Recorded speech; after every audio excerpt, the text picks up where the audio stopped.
Aidez-moi! Mon père vient de se faire attaquer par un léopard!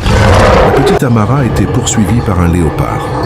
Elle entra dans un village en demandant de l'aide. Une porte s'ouvrit et elle se précipita à l'intérieur. Une personne venait de la sauver d'une fin tragique. Sauvée de justesse par tonton Malik et son fils Kenzo, Amara était encore sous le choc. Pour l'apaiser, ils lui offrirent un peu de réconfort et un grand verre d'eau bien fraîche.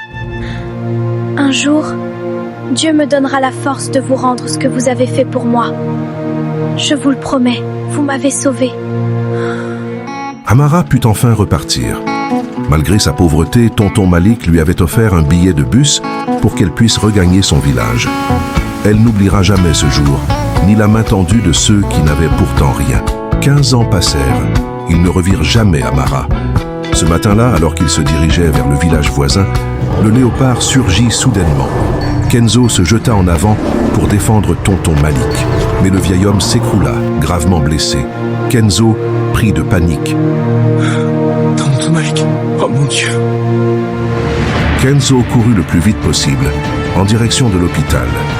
Tonton Malik était entre la vie et la mort. Aidez-moi! Mon père vient de se faire attaquer par un léopard! Aidez-moi! Mon père vient de se faire attaquer par un léopard! On occupe, par ici!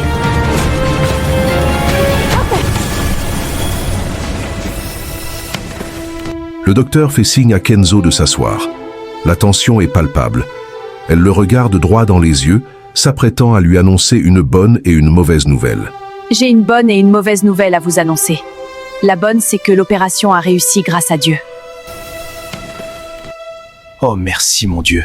Mais alors, c'est quoi la mauvaise nouvelle? La mauvaise, c'est que les griffes du léopard ont gravement infecté son sang. Et que la transplantation va coûter extrêmement cher. Je dois absolument trouver une solution, je dois aller voir mon père.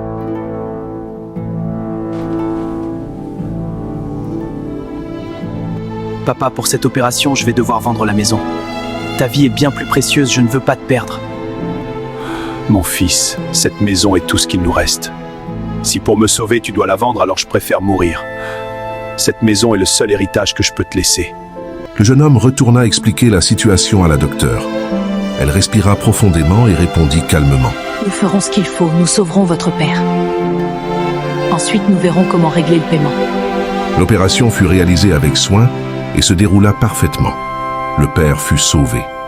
Docteur, et maintenant, comment allons-nous payer tout cela? Ne vous inquiétez pas, la facture arrivera chez vous avec les instructions. Quelques jours plus tard, une nouvelle arriva. Kenzo, tonton Malik, une lettre venant de l'hôpital. Le docteur leur révéla alors une nouvelle stupéfiante. Les frais d'opération étaient réglés. L'opération de votre père a été payée. Je l'ai fait pour vous remercier de m'avoir sauvé la vie il y a 15 ans.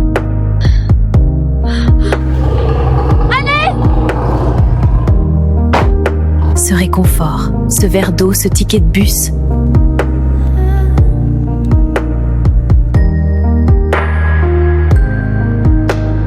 Dieu m'a donné la possibilité de vous rendre ce service qui, pour vous, semblait petit, mais qui pour moi était tout.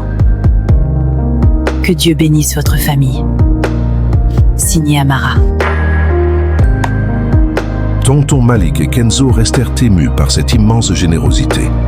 Ils ne l'avaient pas reconnu, mais c'était bien Amara. Mon fils, sache que quiconque sauve une vie, c'est comme s'il avait sauvé l'humanité tout entière.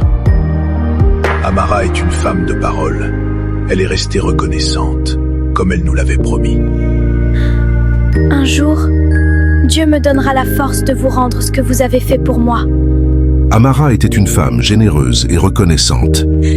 Je vous remercie, mon Seigneur. Si cette vidéo vous a plu, n'hésitez pas à la partager et laissez un commentaire en écrivant « Merci Amara ». Abonnez-vous à la Minute Histoire.